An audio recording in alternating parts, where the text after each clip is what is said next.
Yo, yo, yo, what's going on? This is your man, Coach Reese, with episode 3 of the Prophletics Podcast. All right, so let's get straight into it. I got it wrong, y'all. I got it dead wrong. The Beterbiev Bivol 2 rematch, the final crescendo, I got it wrong. The last crescendo, I got it wrong. If you look back on my videos, I put up a video stating that Bivol won. I put up a video of how Bivol won. However, I've watched that fight 4 or 5 times afterwards to get a better look at, the fight or whatnot. Bivol didn't win. I'll say it again, Bivol didn't win. They got it wrong. And there's a reason they got it wrong. It's the politics and powers of boxing that did it. But it's a reason they got it wrong. And I'll get into that in just a second. But looking back at that fight, watching it on mute over and over and over again, the majority of Bivol's shots were blocked. Did he throw a lot of shots? Yeah, but they were blocked or deflected.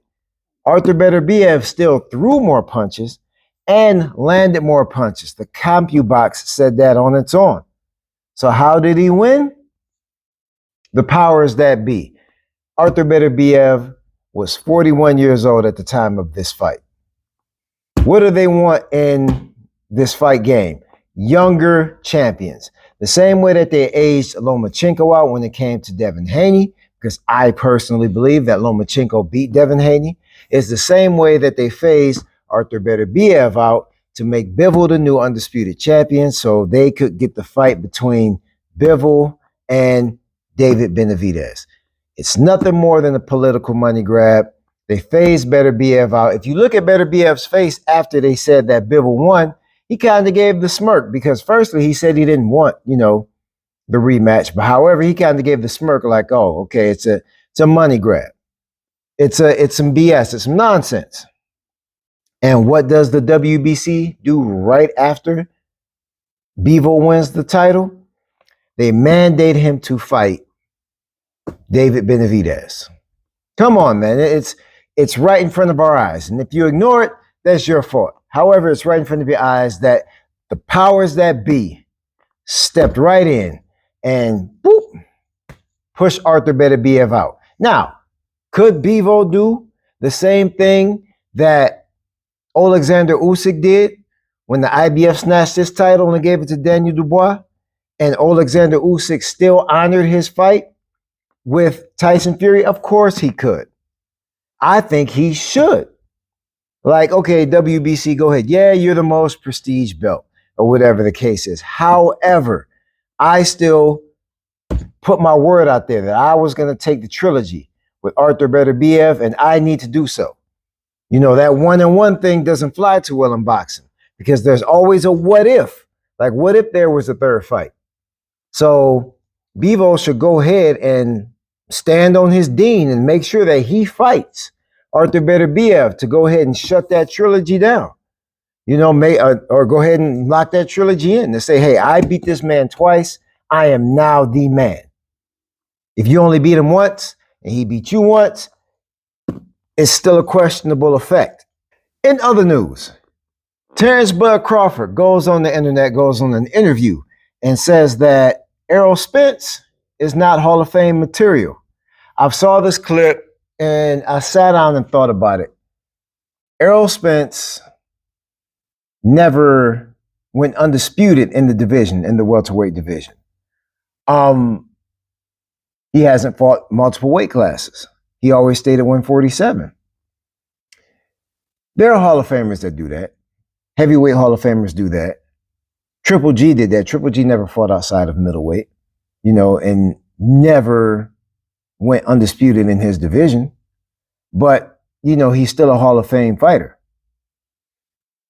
Terrence Crawford brought up that Errol Spence fought Kell Brook after the eye socket injury from Kell Brook fighting Triple G. However, this is where Bud Crawford kind of shot himself in the foot. Bud Crawford decimated Errol Spence after Errol Spence had his car injury. So you got to kind of let that one go, Bud. And I like Bud. I'm a Bud fan. I think he's definitely one of the top 5 fighters out here right now. However, man, Bud, come on, bro. You fought him after. So you're kind of, negating the fact that you fought Errol Spence after he had his car accident and the surgeries and all that crap or whatever. You kind of brought up the same scenario with Kell Brook, being decimated by Triple G and then fighting Errol Spence afterwards. But do I think Errol Spence is a Hall of Fame boxer? Maybe because of the things that he did in the Olympics. Yeah. I've never been, a supreme like Errol Spence fan because I just thought he was a very basic boxer. There was nothing really over the top and, technical about him. And I'm a fan of technical boxing and, highly skilled boxing or whatnot. And Errol Spence has always been just very strong and, bullied his way through, a lot of fights or whatnot. I was never a fan. I even had a little bet with a brother of mine out in Dallas that Terrence Crawford was going to blow through Errol Spence. So yeah, Bud Crawford, he's definitely going to be a Hall of Fame fighter because he's locked down multiple divisions. He's locked down 140. He's locked down 147, and he's moving on to 54 and possibly even getting the Canelo fight. So his Hall of Fame track record goes without question. However, man, you can't bring up a battered Kell Brook as, Errol Spence's best win when Bud's best win at this point in time is a battered Errol Spence. So, man, potatoes. You gotta chill out with that. I already know Bud's gonna, lock in his Hall of Fame, legacy, but Errol Spence, I'm not too sure. I'm not so sure. And not because I'm not a fan of his, but the accolades that he's achieved, he unified in the division. But yeah, he's beat people like, Sean Porter. He's beat Kell Brook. He's had a few fights or whatnot, but he was never, the marquee guy, that Bud has made himself. So, it's all in the air. But if I had to say so, I don't think so at this point in time. I don't think Errol Spence will be a Hall of Fame fighter. Bud will. So, yeah, let's move on from that. Deontay Wilder is returning to the ring. Man, I don't think he should at all. Man, Deontay Wilder has done enough, man. He got in there to take care of his daughter, which I highly respect. He's done his thing, and I don't think he should come back. James Toney was just on his head not too long ago as far as saying when it was time for Deontay Wilder to deliver, Deontay Wilder failed. He said they gave him pretty much a cakewalk going up to fighting, the top fights. He said that the guys that Deontay Wilder fought, James Toney said, I would have knocked him out in 3 rounds or less. He said when it came time for Deontay Wilder to deliver on the bigger fights, which would be Tyson Fury, Joseph Parker, and Zilong Zhang, he dropped the ball and failed. He said the rest of those fights were just, cakewalks pretty much. Even the belt from Stavern, when the WBC belt, which everybody said he held hostage. They said, you failed when you got to that point or whatever, just to prove that you weren't the fighter that everybody was beefing you up to be. That's their words, not mine or whatnot. But he's returning to the ring against some unknown guy named Tyrell Herndon. He's 24-5. He's been knocked out 4 times. I don't think it's a good idea, man. Like Deontay Wilder, you've done enough. You've done enough. You've taken care of your daughter. You've had 3 nice fights with Tyson Fury. And usually when a fighter gets hurt like that, everybody has your number. I'm looking at this Tyrell Herndon's, resume right now, and I don't know. I don't know. I don't see anything that's really worth talking too much about. It looks like he's still in this earlier part of his career. Like I said, 24, 15 KOs, 5 losses, 4 of them by knockout. So I don't know what Deontay Wilder's goal will be at this point in time. This guy lost to Richard Torres. That probably would have been a better fight or whatnot. This fight makes no sense to me. And yeah, Deontay just needs to chill, in my opinion. They were talking about him possibly coming back and fighting. What's my man's name? The MMA guy that Joshua knocked out. Maybe they're still trying to not line up the Joshua fight with Deontay. That's the only fight that, would make sense for any of those guys right now, because, Joshua seems on his way out. They should both just do a retirement fight. They both get together, make it a retirement fight for both of them, and, leave, because that question's still in the air. When Joshua unified the division, then Deontay had the WBC belt, and we wanted to see them clash and, make it happen. It didn't happen.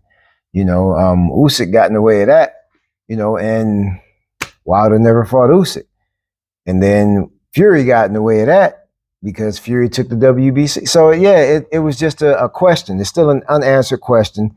And for those two guys, that's the only fight that literally and logically makes any sense for them. And after that, let it go. Let it go, which is what Del Boy should do. Like, I don't know who's lining up these fights. Chisora and Daniel Dubois.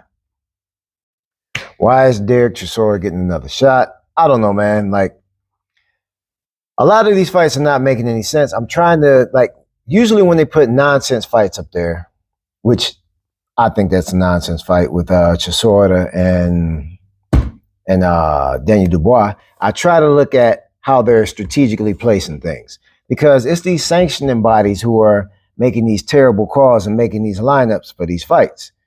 You could see how they wanted to phase out Arthur Beterbiev so they could make Dimitri Bivol the guy to fight David Benavidez.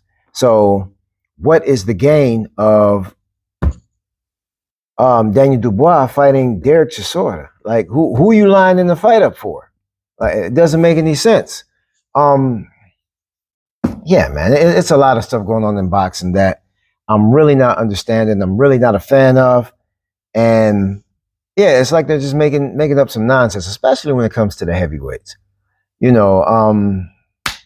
it's really not making any sense. Give Joseph Parker his shot at those belts. Go ahead and let Joseph Parker fight Usyk. That will be a good fight.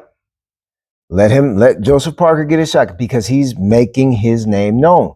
He's remaking his name known. His name was already known. He's already a former champion. However, he knocked out Martin Bakole. He beat Deontay Wilder. Come on. Nobody else should be in line right now except for Joseph Parker to get those belts. Or go ahead and line up a fight with Joseph Parker and Daniel Dubois, which was supposed to happen before Dubois got sick in Saudi. The rest of this stuff doesn't make any sense. It's like they're putting out filler fights. And I don't know if it has anything to do with what's going on over there in Saudi, because it appears that Saudi is trying to freeze out all of those sanctioning belts and sanctioning bodies. So it's a lot of political jargon that's going on right now that's actually hindering these fights. And I'm really looking forward to see what's going on and why it's happening. But anyway, that's it for the podcast today. I'm going to get back on it. I'm on it at least once a week. My bad for taking so long. I've upgraded my technology. I'm, trying to make sure that I'm upgrading and keeping up with the times. But anyway, I hope you enjoyed this episode. Please like, comment, share, subscribe, and I will see you all next time.